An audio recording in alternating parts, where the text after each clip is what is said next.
నమస్తే శివాబి న్యూస్ కు స్వాగతం. నా పేరు మహేశ్వరి. ఈనాటి వార్తల్లోని ముఖ్యాంశాలు.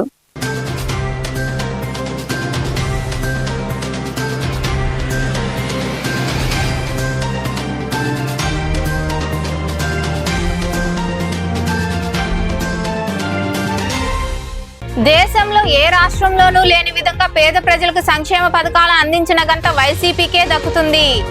వాకాడులో నిర్వహించిన వైఎస్ఆర్సీపీ ప్రచార కార్యక్రమంలో పాల్గొని మాట్లాడిన 3 నియోజకవర్గ ఎమ్మెల్యే అభ్యర్థి మేరిగ మురళీధర్, ఎంపీ అభ్యర్థి మద్దెల గురుమూర్తి.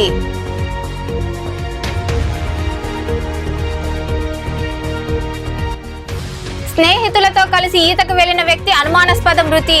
నాయుడుపేట సన్నముఖి నదిలో జరిగిన ఘటన. కేసు నమోదు చేసి దర్యాప్తు చేస్తున్న పోలీసులు.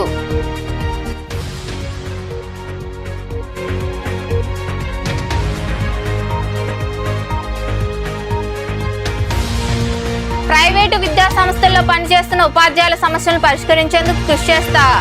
గూడూరు 2వ పట్టణంలోని కాస్మోపాలిటన్ క్లబ్ లో ప్రైవేటు ఉపాధ్యాయులతో సమావేశం నిర్వహించి మాట్లాడిన టీడీపీ ఎమ్మెల్యే అభ్యర్థి పాసం సునీల్ కుమార్.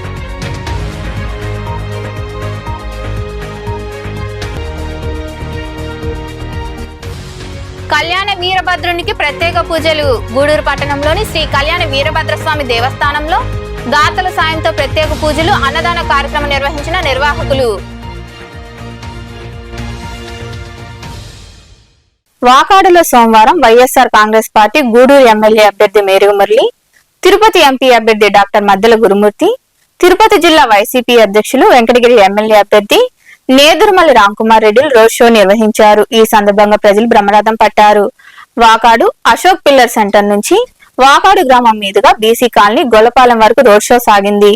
వాకాడులో సోమవారం వైఎస్ఆర్ కాంగ్రెస్ పార్టీ గూడూరు ఎమ్మెల్యే అభ్యర్థి మేరిగ మురళి, తిరుపతి ఎంపీ అభ్యర్థి డాక్టర్ మద్దెల గురుమూర్తి, తిరుపతి జిల్లా వైసీపీ అధ్యక్షులు వెంకటగిరి ఎమ్మెల్యే అభ్యర్థి నేదురుమల్లి రాంకుమార్ రెడ్డిలు రోడ్ షో నిర్వహించారు. ఈ సందర్భంగా ప్రజలు బ్రహ్మరథం పట్టారు.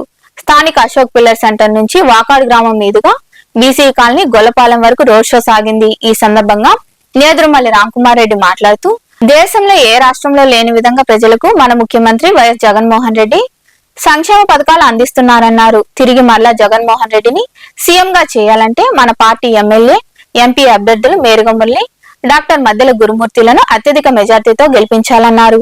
జగన్మోహన్ రెడ్డి గారు ప్రతినిత్యం అనుక్షణం పరితపిస్తుంటారు. 5 సంవత్సరాల క్రితం కొన్ని హామీలు ఇచ్చాడు. అంతకుముందు 5 సంవత్సరాల క్రితం చంద్రబాబు నాయుడు గారు హామీలు ఇచ్చారు. ఒకేసారి ఇద్దరు ఇచ్చారు. 2014లో ఆ రోజు చంద్రబాబు నాయుడు గారిని నమ్మి అవకాశం ఇచ్చి తెలుగుదేశం ప్రభుత్వాన్ని చంద్రబాబు నాయుడిని ముఖ్యమంత్రిగా చేశారు. మీరు ఇది గుర్తు తెచ్చుకోవాలి. ఎందుకంటే నేదురుమల్లి రాంకుమార్ రెడ్డి గారు ఎంతో ఒత్తిడి మీద కూడా మన సొంత ఊరు ఇక్కడికి రావాలి, పరిచయం చేయాలనే ఆలోచనతో ఇక్కడికి రావడం నా అదృష్టం. అదేవిధంగా రంజన్ రెడ్డి గారు కూడా మరి ఈ సమయానికి బయట ఉన్నప్పుడు కూడా ఈ సమయానికి ఇక్కడ రావడం కూడా ఒక అదృష్టంగా భావిస్తూ మీ అందరికీ సభాముఖంగా నమస్కారాలు తెలియజేసుకుంటున్నాను. ఒక్కసారి మీరు ఆలోచించండి. జగన్మోహన్ రెడ్డి గారు తండ్రి కోల్పోయిన తర్వాత జగమంతా కుటుంబం, ఈ జనమే నా కుటుంబం అని చెప్పేసి ఆయన వచ్చి పార్టీ పెట్టి ఎన్ని కష్టాలు పడి మరి అధికారంలోకి రావడం మీ అందరికీ తెలిసిన విషయమే. మీరు అందరూ ఎంతో అండగా ఉన్నారు. మరి ఆయన మంచి హృదయంతో చెప్పింది చెప్పినట్టుగా చేసుకుంటూ మరి ఎన్ని ఇబ్బందులు ఉన్నప్పుడు కూడా పేదలకు ఇచ్చిన మాట ప్రకారం అన్ని సంక్షేమ పదాలు గౌరవప్రదంగా వాలంటీర్ వ్యవస్థ ద్వారా మీ అందరికీ ఇంటింటికి పంపిస్తున్నటువంటి వాతావరణం మీరు గమనించారు. దాదాపుగా 20 సంవత్సరాల్లో, అంటే దాదాపు 2004 నుంచి 2019 వరకు తిరుపతి జిల్లా అభివృద్ధి చెందింది ఒక ఎత్తు అయితే, 2019 నుంచి 2024 వరకు గౌరవ ముఖ్యమంత్రి వర్యులు శ్రీ వైఎస్ జగన్మోహన్ రెడ్డి గారు ముఖ్యమంత్రి అయిన తర్వాత మన తిరుపతి జిల్లా అభివృద్ధి ఇంకొక ఎత్తు. ఒకవైపు అభివృద్ధి, మరోవైపు సంక్షేమాన్ని పరుగులు పెట్టించి ఈరోజు ఈ కార్యక్రమంలో వైసీపీ నాయకులు కొడవలూరు దామోదర్ రెడ్డి, నేదురుమల్లి రంజన్ రెడ్డి, హిమకుమార్ రెడ్డి, పాపారెడ్డి, రాజశేఖర్ రెడ్డి, రౌతు రామకృష్ణ, దువ్వూరు అజిత్ కుమార్ రెడ్డి, వైస్ ఎంపీపీ వెంకటరమణయ్య, వాకాటి నాగభూషణమ్మ, గూడూరు సుధాకర్ రెడ్డి తదితరులు పాల్గొన్నారు. నాయుడుపేట స్వర్ణముఖి నది బ్రిడ్జి కింద నీటిలో అనుమానాస్పద స్థితిలో ఓ వ్యక్తి మరణించి ఉండడాన్ని అతని స్నేహితులైన శశి శ్రీనిల్ గుర్తించి పోలీసులకు సమాచారం అందజేశారు. వారు తెలిపిన వివరాల ప్రకారం మృతుడు తిరుత్తని సమీపంలోని అరక్కోణంకు చెందిన రాజేష్ అని, ఇతను పెదపర్య వద్ద ఉన్న నలకాస్ట్ కంపెనీలో సూపర్వైజర్ గా పనిచేస్తూ నాయుడుపేటలో ఓ అద్దె ఇంట్లో ఉంటున్నాడని, ముగ్గురు కలిసి ఈత కోసం వచ్చామని, అతడు కొంతసేపు మునిగి వస్తానని చెప్పడంతో ఇద్దరం అక్కడి నుండి వెళ్లిపోయామని, రాజేష్ అద్దెకి రాకపోవడంతో వారు వచ్చి చూసేసరికి శవమై తేలాడని తెలియజేశారు. రాజేష్ మృతికి గల కారణాలు పోలీస్ విచారణలో తేలాల్సి ఉంది.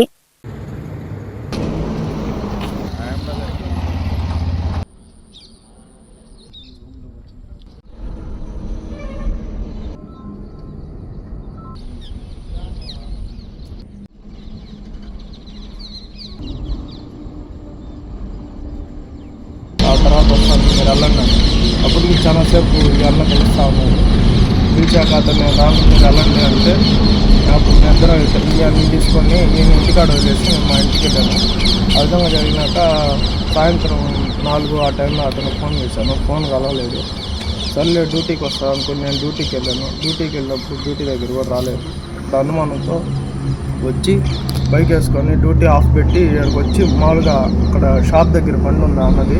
ఆ బండి చూసిన తర్వాత నేను ఇక్కడికి కూడా రాకుండా డైరెక్ట్ ప్రైవేటు విద్యా సంస్థలో పనిచేస్తున్న ఉపాధ్యాయుల సమస్యలను పరిష్కరించేందుకు తాను కృషి చేస్తానని గూడూరు అసెంబ్లీ నియోజకవర్గం ఎన్డీఏ కూటమి తెలుగుదేశం పార్టీ అభ్యర్థి పాసం సునీల్ కుమార్ ఉపాధ్యాయులకు హామీ ఇచ్చారు. 2వ పట్టణ పరిధిలోని కాస్మోపాలిటన్ క్లబ్ లో సునీల్ కుమార్ ప్రైవేట్ విద్యా సంస్థల్లో పనిచేస్తున్న ఉపాధ్యాయులతో సమావేశం నిర్వహించారు. గూడూరు 2వ పట్టణ పరిధిలోని కాస్మోపాలిటన్ క్లబ్ లో సునీల్ కుమార్ ప్రైవేట్ విద్యా సంస్థల్లో పనిచేస్తున్న ఉపాధ్యాయులతో నిర్వహించిన సమావేశంలో ప్రైవేటు విద్యా సంస్థల యూనియన్ల నాయకులు వారు ఎదుర్కొంటున్న పలు సమస్యలను సునీల్ కుమార్ దృష్టికి తీసుకొచ్చారు. గూడూరు అసెంబ్లీ నియోజకవర్గం ఎన్డీఏ కూటమి తెలుగుదేశం పార్టీ అభ్యర్థి పాసం సునీల్ కుమార్ మాట్లాడుతూ తన తల్లిదండ్రులు ఉద్యోగస్తులని కావున తనకు ఉద్యోగస్తుల యొక్క సమస్యలు బాగా తెలుసునని అన్నారు. ప్రధానంగా ప్రైవేటు విద్యా సంస్థల్లో పనిచేసే ఉద్యోగస్తుల సమస్యలపై తనకు అవగాహన ఉందని, తాము అధికారంలోకి వచ్చిన తర్వాత ప్రైవేటు విద్యా సంస్థల ఉద్యోగులు తెలిపిన సమస్యలను ప్రభుత్వం దృష్టికి తీసుకెళ్లి వాటి పరిష్కారానికి కృషి చేస్తామని హామీ ఇచ్చారు. రాబోయే సార్వత్రిక ఎన్నికల్లో తెలుగుదేశం పార్టీ మరియు ఎన్డీఏ అభ్యర్థుల విజయానికి సహకరించాలని ఆయన ప్రైవేటు విద్యా సంస్థల్లో పనిచేస్తున్న ఉపాధ్యాయులను కోరారు.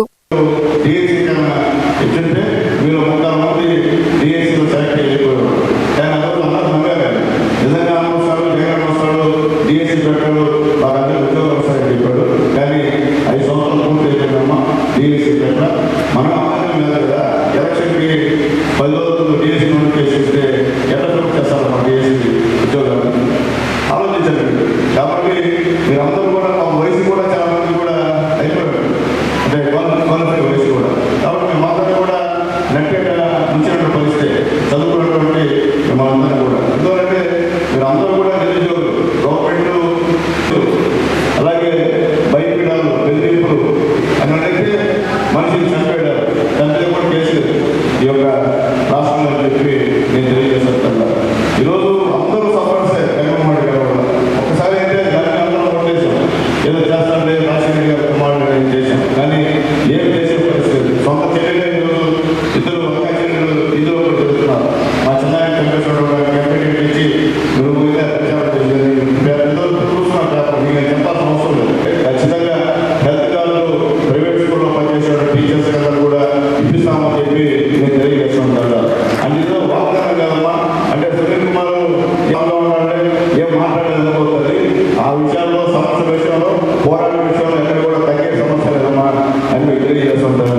అట్లాగే మీకు ముఖ్యంగా అందరూ పేదవాళ్ళు మరియు ఓటు దేశ అభివృద్ధికి తొలిమెట్టు అని, మన ఓటు మన బాధ్యత అని ఎంపీడీఓ సుధాకర్ చెప్పారు. మండల కేంద్రమైన సైదాపురంలోని స్థానిక జిల్లా పరిషత్ పాఠశాల నుండి రాపూర్ రోడ్డు కూడలి వరకు మండల అధికారులు ర్యాలీ నిర్వహించి ఓటుపై అవగాహన కల్పించారు. సైదాపురంలోని స్థానిక జిల్లా పరిషత్ పాఠశాల నుండి రాపూర్ రోడ్డు కూడలి వరకు మండల అధికారులు సోమవారం సాయంత్రం ర్యాలీ నిర్వహించి ఓటుపై అవగాహన కల్పించారు. అనంతరం కూడలి వద్ద మానవాహారం చేపట్టి ఓటు విలువపై ప్రతిజ్ఞ చేశారు. ఈ సందర్భంగా ఎంపీడీఓ సుధాకర్ మాట్లాడుతూ భారత రాజ్యాంగం ప్రతి ఒక్కరికి ఒక ఆయుధం ఇచ్చిందని, ఆ ఆయుధమే ఓటు అని, ఆ ఓటును ప్రతి ఒక్కరూ సద్వినియోగం చేసుకోవాలని ఆయన కోరారు.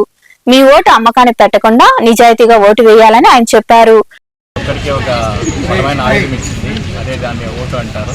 మనం ప్రతి ఒక్క ఓటు యొక్క విలువను ప్రతి ఒక్క మన ఇంట్లో ఉన్న పెద్దలకు కానీ ఊళ్ళో ఉన్న వారికి ప్రతి ఒక్కరికి వివరించి ప్రతి ఒక్కరు కూడా ఓటుని సకాలంలో వినియోగించుకొని అందుబాటులో ఉన్నటువంటి 85 పైన ఉన్న వాళ్ళకి వికలాంగులు ఉన్నాయో అందుబాటులో ఉన్న వివిధ రకాలైన మార్గాలన్నీ తీసుకొని ప్రతి ఒక్కరు కూడా ఓటు యొక్క విలువను తెలియజేసి ఓటును చేర్చుకోవాలని ఈ కార్యక్రమాన్ని విజయవంతం చేసినందుకు కూడా ప్రతి ఒక్కరూ వేసేదానికి మీరందరూ కూడా కృషి చేయాలా, మీ గ్రామాల్లో తెలియజేయాలి. అందుకోసం ఈరోజు ఈ ర్యాలీ చేసాం. దీని స్వీప్ కింద మనం రకరకాల కార్యక్రమాలని చేస్తున్నాం. ఈ కార్యక్రమంలో డిటి అనురాధ, మండల పరిషత్ ఏవో పురుషోత్తం, శివకుమార్, ఎంఈఓలు దయాకర్, సుప్రియ, కార్యదర్శులు ఇంద్రాణి, వంశీకుమార్, హజరత్తయ్య, హైమావతి, అమరావతి మరియు విద్యార్థులు పాల్గొన్నారు. గూడూరు ప్రభుత్వ ఏరియా ఆసుపత్రిలో రోగులకు అవసరమైన మౌలిక సదుపాయాలను ఏర్పాటు చేసేందుకు లయన్స్ క్లబ్ ముందుంటుందని ఆ క్లబ్ సీనియర్ సభ్యుడు మురళీనాయుడు తెలిపారు. పట్టణంలోని ప్రభుత్వ ఏరియా ఆసుపత్రిలో కాన్పుల వార్డులో ఉన్న వారి పుట్టిబిడ్డలకు దుస్తులను మరియు బాలింతలకు బ్రెడ్, పండ్లు అందజేశారు. గూడూరు పట్టణంలోని ప్రభుత్వ ఏరియా ఆసుపత్రిలో గూడూరు లయన్స్ క్లబ్ సభ్యులు కాన్పుల వార్డులో ఉన్న బాలింతలకు బ్రెడ్లు మరియు పండ్లు పురిటి బిడ్డలకు దుస్తులను అందజేశారు. ఈ సందర్భంగా లయన్స్ క్లబ్ సీనియర్ సభ్యుడు మురళీనాయుడు మాట్లాడుతూ ప్రతి నెల దాతల సహకారంతో ఈ కార్యక్రమాన్ని నిర్వహిస్తున్నామని తెలిపారు. మన ప్రభుత్వ ఆసుపత్రిలో రోగులకు మంచి వైద్య సేవలు అందుబాటులో ఉన్నాయని పేర్కొన్నారు. లయన్స్ క్లబ్ సామాజిక బాధ్యతగా ఇలాంటి కార్యక్రమాలను నిరంతరం కొనసాగిస్తున్నామని తెలియజేశారు. గురువులు కానీ వాళ్ళకు మంచి సంస్కారాన్ని నేర్పి వాళ్ళు మంచి పౌరులుగా తయారైతే తద్వారా వాళ్ళ కుటుంబము, సమాజము, దేశము మంచి అభివృద్ధి చెందేదానికి అవకాశం ఉంటుందని, శాంతియుత వాతావరణం ఏర్పడుతుందని ఆ ఉద్దేశంతో ప్రతి నెల 15వ తేదీ ఆ బిడ్డకు దుస్తులు, కావాల్సిన వస్తువుతో ఉన్నటువంటి ఒక కిట్ని ఆ తల్లికి పౌష్టికారంగా బ్రెడ్, రస్కులు, బిస్కెట్లు అవి ఇస్తున్నాం. అమ్మ తల్లులారా, మీకు చెప్పేటువంటి మా విన్నపం ఏంటంటే మీరు తప్పకుండా మీ పిల్లల్ని మంచి ఆరోగ్యంగా ఉన్నతమైనటువంటి విలువలతో పెంచండి. వాళ్ళకు కూడా మరి ఒకసారి మేము ధన్యవాదాలు తెలుస్తున్నాం. లయన్స్ క్లబ్ ద్వారా ధన్యవాదాలు తెలుస్తున్నాము. ముఖ్యంగా ఇక్కడ పేద మహిళలు మాత్రమే ఇక్కడికి వస్తున్నారు. మామూలుగా ప్రైవేట్ హాస్పిటల్స్కి అయితే డబ్బులు ఉన్న వాళ్ళు అక్కడికి వెళ్తున్నారు, లేని వాళ్ళు ఇక్కడికి వస్తున్నారు. ఒకసారి నేను ఒక ఇన్సిడెంట్ ఇక్కడ చూశాను గవర్నమెంట్ హాస్పిటల్లో. చూసినప్పుడు అప్పటి నుంచి ఇక్కడ ఏదో సంథింగ్ చేయాలి మనం అనే ఒక ఆలోచనతో ఈ యొక్క ప్రవేశం. ఎందువల్లంటే ఒక రోజున మేము వచ్చినప్పుడు ఒక లేడీ బయట పక్కన నుంచున్న డెలివరీకి సిద్ధంగా ఉంది. ఆమెకి ఇక్కడ డెలివరీ కాదు, నెల్లూరు తీసుకెళ్ళిపోమన్నారు. ఎందువల్లంటే ఈరోజు ఈ కార్యక్రమం పర్మనెంట్గా వైజేపీ లయన్స్ క్లబ్ చేస్తుందంటే దానికి మా గొప్పే కాదు, భగవంతుడి యొక్క కృప. మరి ఇంతటి మంచి కార్యక్రమానికి మనం అందరం కూడా చేదోటు మన చెయ్యిని దాంట్లో వేయడం కూడా మనకు శుభభావం. మరి మనకందరికి కూడా మంచి జరుగుతుంది. ఈ మంచి అనేదానికి కూడా ఒక మంచి జరగడం, అది ఏది జరిగినా మంచి అనేదానికి కూడా ఒక చిన్న స్టోరీ ఏంటంటే, ఒక రాజ్యంలో ఒక రాజు, అందరూ కూడా ఇన్ని ఉంటారు కొంతమంది. ఆ రాజు మంత్రితో ఈరోజు వేటకి వెళ్ళాలి. మరి వాళ్ళు నిరంతరం అసలు ఒక చిన్న ఇంటరప్షన్ లేకుండానే చేస్తున్నారు ప్రతి నెల. వాళ్ళకి ముఖ్యంగా ధన్యవాదాలు. వాళ్ళు పేద ప్రజల్ని గుర్తించి మన ఆసుపత్రిలో జరిగే సేవలను కూడా వాళ్ళు అభినందించారు. ఈ ప్రజలకి మేము కూడా మా వంతు సహాయం ఏదైనా చేయాలి అన్నట్టుగా వీళ్ళు పసిబిడ్డకు, తర్వాత తల్లికి ఉపయోగపడేటటువంటి ఆహారం కానీ, బట్టలు కానీ ఇలాంటి వాళ్ళు ప్రతి నెల 15వ తేదీ ఇస్తూ ఉన్నారు. సో వారు యొక్క సేవాభావానికి ఈ కార్యక్రమంలో లయన్స్ క్లబ్ సభ్యులు మరియు వైద్యులు, ఆసుపత్రి సిబ్బంది తదితరులు పాల్గొన్నారు. గూడూరు పట్టణంలోని పురపాలక సంఘ కార్యాలయంలో జనన మరణ విభాగంలో పనిచేస్తున్న వారిని సూలూరుపేటకు చెందిన రాజేంద్ర ఘనంగా సన్మానించారు. రాజేంద్ర మాట్లాడుతూ, మా కుమార్తె పుట్టిన సర్టిఫికేట్ కొరకు పురపాలక సంఘం కార్యాలయంలో వచ్చామని, ఇక్కడ పనిచేస్తున్న సిబ్బంది ఎంతో నిబద్ధతగా త్వరితగతిన సర్టిఫికేట్ అందించినందుకు వారి కృతజ్ఞతలు తెలియజేస్తూ ఇలాగే వారు ప్రజలకు సేవలు అందించాలని కోరారు.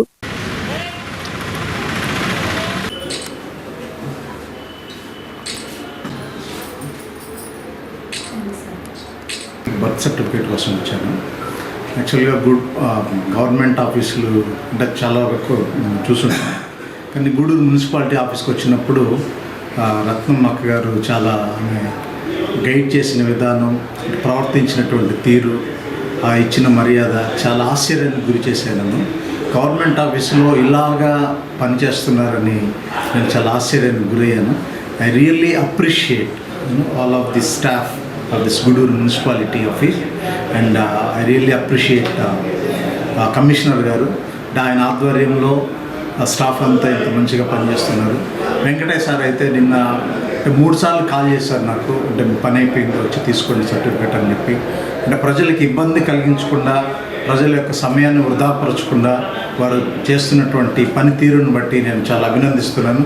యాజ్ ఎ సిటిజన్ మాకైతే, నేను ఒక కార్పొరేట్ ఎంప్లాయీని, మాకైతే మెయిల్స్ ద్వారా అప్రిషియేట్ చేస్తారు. కానీ ఆఫీసర్లు ఇలాగ గవర్నమెంట్ ఆఫీసర్లో పనిచేస్తున్నప్పుడు వారిని అభినందించడం అనేది మాకు ప్రధాన బాధ్యతగా ఉంది. సో నేను మనస్ఫూర్తిగా అసలు మీకు చాలా ధన్యవాదాలు. మీరు చేసిన పనికి మంచి ప్రతిఫలాన్ని దేవుడు ఇచ్చినట్లుగా దేవుడు దీవిస్తాడు. అలాగే ఈ మున్సిపాలిటీ ఆఫీసు అందరూ పనిచేసే వాళ్ళందరూ చాలా చక్కగా వాళ్ళ డ్యూటీస్ని సక్రమంగా నిర్వర్తించి ప్రజలకి సంతోషకరమైన పరిపాలన ఇవ్వాల్సిందిగా. తెలుగుదేశం పార్టీ అధికారం చేపట్టిన వెంటనే టిడ్కో గృహాలను నిరుపేదలకు అందిస్తామని, నిరుద్యోగులకు ఉద్యోగాలు అందించేందుకు పరిశ్రమలు తీసుకొచ్చి రాష్ట్రంలో నిరుద్యోగ సమస్యను పరిష్కరిస్తామని నెల్లూరు సిటీ తెలుగుదేశం పార్టీ అభ్యర్థి పొంగూరు నారాయణ కుమార్తె పొంగూరు శర్ని అన్నారు. నెల్లూరులో ఆమె ఎన్నికల ప్రచారం నిర్వహించారు. ఈ ప్రచారంలో తెలుగుదేశం పార్టీ నాయకులు, కార్యకర్తలు ఉన్నారు. డోర్ టు డోర్ క్యాంపెయినింగ్ చేయడానికి 3rd బిట్కి వచ్చానండి. డోర్ టు డోర్ క్యాంపెయినింగ్ చేస్తాను, ప్రజల కష్టాలు తెలుసుకుంటున్నాను. ప్రజలు ఎంతో సంతోషంగా ఆహ్వానిస్తున్నారు, ఇంటి లోపలికి మాట్లాడుతున్నారు, వాళ్ళ కష్టాలు చెప్పుకుంటున్నారు. ఇక్కడ మెయిన్గా డ్రైనేజ్ ఇష్యూ అండి. చాలా మురికి, కంపు, చెత్త ఉంది కాలువలో, అక్కడ పేరుకుపోయింది. 4.5 years నుంచి ఎవరు రాలేదు తీయడానికి. అది అలా పేరుకుపోవడంతో చాలా దుర్వాసన వస్తుందండి. సో ప్రజలు ఒకటే అంటున్నారు, అమ్మ ఏదో ఒకటి చేసి ఈ కాలువలో ఉన్న చెత్తని క్లీన్ చేయించండి అమ్మ అని. మేము ఒకటే చెప్తున్నాము, టీడీపీ ప్రభుత్వం వస్తే first and foremost under ground drainage system చేస్తారండి. అది 90% ఆల్రెడీ అయిపోయింది, కానీ వైసీపీ వాళ్ళు దాన్ని అక్కడే ఆపేశారు. 100% మా నాన్నగారు వస్తే ఫస్ట్ అదే చేస్తారండి. అండ్ కంప్లీట్ నెల్లూరు ఒక దోమల ఫ్రీ సిటీగా అవుతుంది. ఎప్పుడైతే ఆ మురికి నీళ్ళు అండర్ గ్రౌండ్లో వెళ్ళిపోద్దో 100% దోమలు ఉండవండి, దుర్వాసన కూడా రాదు. ఇప్పుడు చూస్తే రోడ్లు తిరుగుతూ ఉంటే ఖచ్చితంగా దుర్వాసన చాలా. గూడూరు పట్టణంలోని త్యాగరాజ వీధిలో ఉన్న శ్రీ కళ్యాణ వీరభద్రస్వామి దేవస్థానంలో మంగళవారం సందర్భంగా స్వామివారికి విశేష పూజలు నిర్వహించారు. అనంతరం అన్నదాన కార్యక్రమం ఏర్పాటు చేశారు. భక్తులు స్వామివారిని దర్శించి అన్నప్రసాదాలు స్వీకరించారు. ఉభయకర్తలుగా శ్రీకాంత్ రెడ్డి, ధనలక్ష్మి కుటుంబ సభ్యులు వ్యవహరించారు.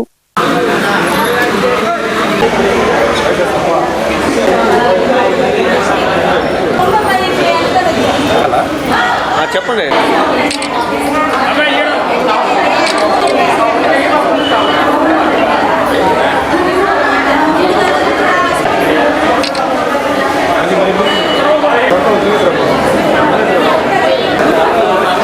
అత్తగారు సౌరుడు కావాల.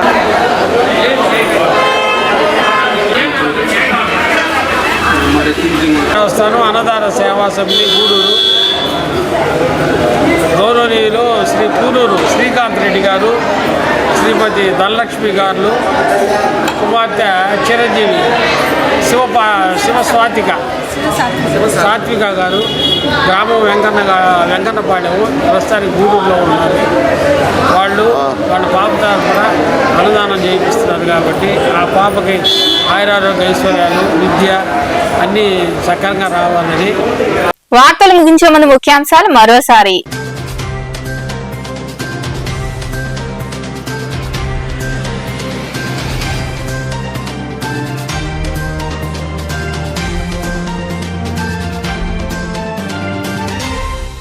దేశంలో ఏ రాష్ట్రంలోనూ లేని విధంగా పేద ప్రజలకు సంక్షేమ పథకాలను అందించిన ఘనత వైసీపీకే దక్కుతుంది. వాకాడులో నిర్వహించిన వైఎస్ఆర్సీపీ ప్రచార కార్యక్రమంలో పాల్గొని మాట్లాడిన 3 నియోజకవర్గ ఎమ్మెల్యే అభ్యర్థి మేరిగ మురళీధర్, ఎంపీ అభ్యర్థి మద్దెల గురుమూర్తి.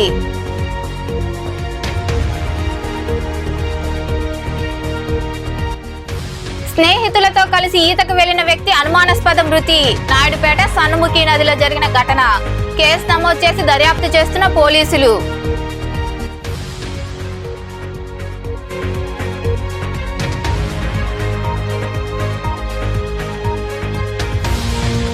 ప్రైవేటు విద్యా సంస్థల్లో పనిచేస్తున్న ఉపాధ్యాయుల సమస్యలను పరిష్కరించేందుకు కృషి చేస్తా. గూడూరు 2వ పట్టణంలోని కాస్మోపాలిటన్ క్లబ్ లో ప్రైవేటు ఉపాధ్యాయులతో సమావేశం నిర్వహించి మాట్లాడిన టీడీపీ ఎమ్మెల్యే అభ్యర్థి పాసం సునీల్ కుమార్.